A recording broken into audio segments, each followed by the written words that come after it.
Hello everyone, my name is Stas and this is a brief summary of the plot of the 1998 film titled Wild Things, in which a young teacher seduces two of his students at once, not realizing what this will ultimately lead to. After tonight, the three of us are not to be seen together again. The film begins by introducing us to Sam Lombardo, a young and attractive college professor in the town of Blue Bay. Many female students are in love with him, including Kelly Van Ryan, the daughter of wealthy and influential people in the town. Susie Toller is her complete opposite. She is poor but no less beautiful. There is quite a tense relationship between Kelly and Susie. Susie also has a tense relationship with a detective named Ray Duquette. This man had put her in jail for 6 months for drug possession. One day, Kelly asks her favorite teacher to give her a ride home, where they are met by her mother, Sandra Van Ryan, who once had a relationship with Sam. On weekends, students wash Mr. Lombard's Jeep. Kelly used this opportunity to get to know her teacher better. When she and her friend finish washing the car, Kelly asks her friend to leave. After that, the girl in wet clothes approaches the teacher, but he shows no interest in her. Upset, the girl runs home. The next day comes and Kelly decides not to go to college. When her mother tries to find out what's wrong, she tells her that Mr. Lombardo raped her. Detectives Ray Duquette and Gloria Perez take on the case, and private attorney Kenneth Bowden is hired to defend Sam. Kelly's mother uses all her connections to make it difficult for Sam to stay in Blue Bay. The whole town turned against this man. At another meeting with his lawyer, he states that he fundamentally does not sleep with students. Meanwhile, the detectives receive a call from Susie Toller, inviting them over to tell them how a year ago,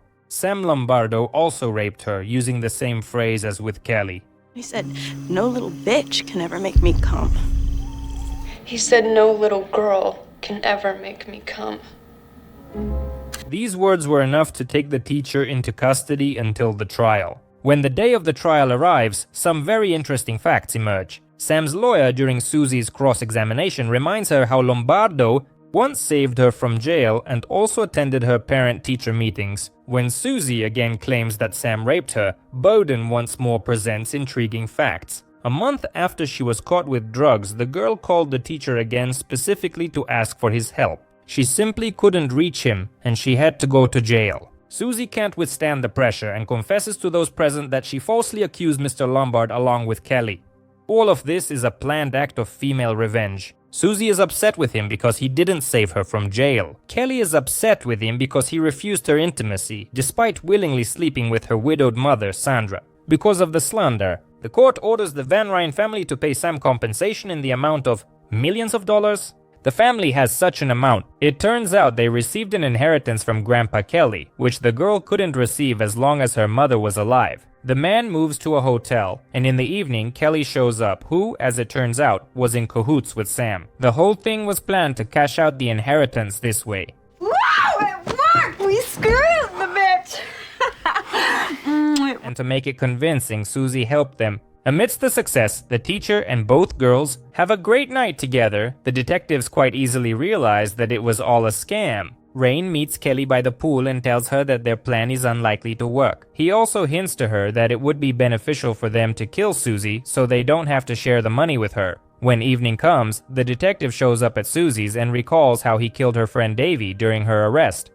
After that, he hints to her that he knows all about their scam. He then adds that she shouldn't trust Kelly and Sam. Susie tries to call Sam, and then in a panic, she drives to Kelly's house.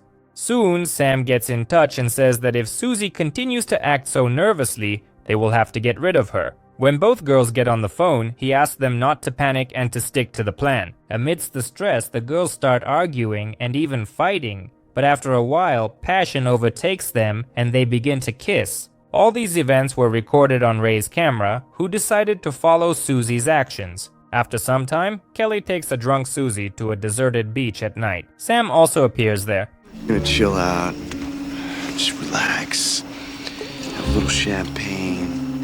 He asks Kelly to bring a blanket. Meanwhile, he goes with Susie into the bushes, where he kills her with a champagne bottle. After that, the couple takes Susie's body to the swamp. The detectives learn from Susie's grandmother that she hasn't returned home.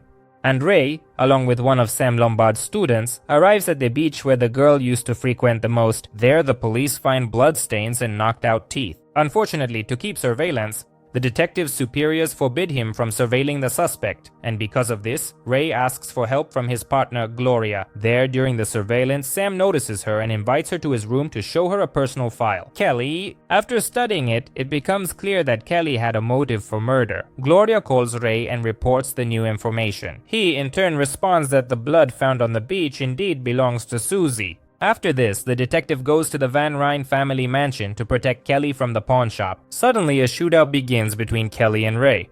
As a result, the police officers are injured and the girl dies. Ray claims it was self-defense. Despite this, he is still fired from the police for insubordination.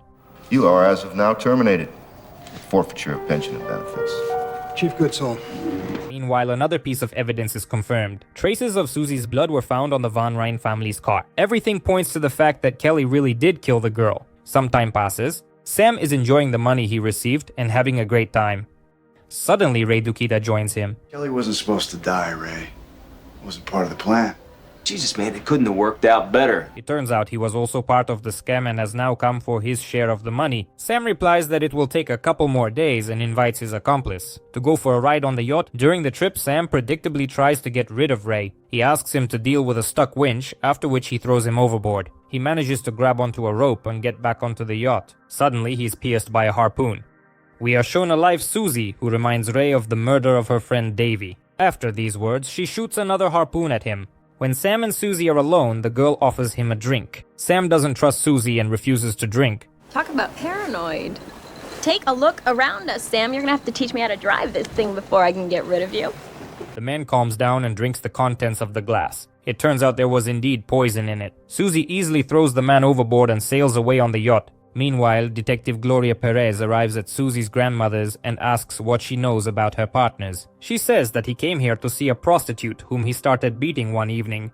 This was witnessed by a guy named Davy who was in love with her, and he stepped in to defend her, after which he was killed by the detective in front of Susie. That's why he then put her in prison. The woman also mentions that the wealthy grandfather Kelly Van Ryn came here to hunt, and once he brought a girl here who got pregnant by him, and he abandoned her in the swamps. The woman adopted the child that was born and named her Susie. It turns out that she is Kelly's aunt. Before leaving, Gloria notices the yacht that Susie's grandmother's son was preparing for sale. It turns out that the yacht belonged to Susie, who was very skilled at handling it. At the end of the film, we are shown how this scheme began.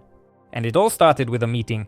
Sam Lombardo and his student Kelly, who offered the teacher drugs and spent the night with him. This in turn was captured in photos that Susie brought to Sam, upset with the teacher for not helping her avoid prison. She devised the money scheme through Sam. She involved Detective Ray Duquette, with whom she had a score to settle due to the arrest and murder of her friend Davy. Kelly was also drawn in through Sam, and Susie pulled out her own teeth to stage her murder. And finally, today, Susie Toller is approached by attorney Kenneth Bowden. He gives her Sam's money minus his fee. He says the case is closed and wishes the girl good luck. This is where the film ends. In my opinion, we have a rather interesting detective story with good actors and extremely attractive girls who weren't shy about raising the film's intensity several times. An excellent, unpredictable plot and a magnificent finale make this movie truly good. At the time of this summary's release, this film has a rating of points on IMDB. And how would you rate this movie? Be sure to write in the comments. This brings our video to an end. Thank you all very much for watching. If you found it interesting, be sure to support this video with a like and subscribe to the channel so you don't miss new releases. And this was Stas with you, who is already preparing a new brief summary for you. Stay healthy, watch only good movies, and play only good games. Good luck to everyone and goodbye.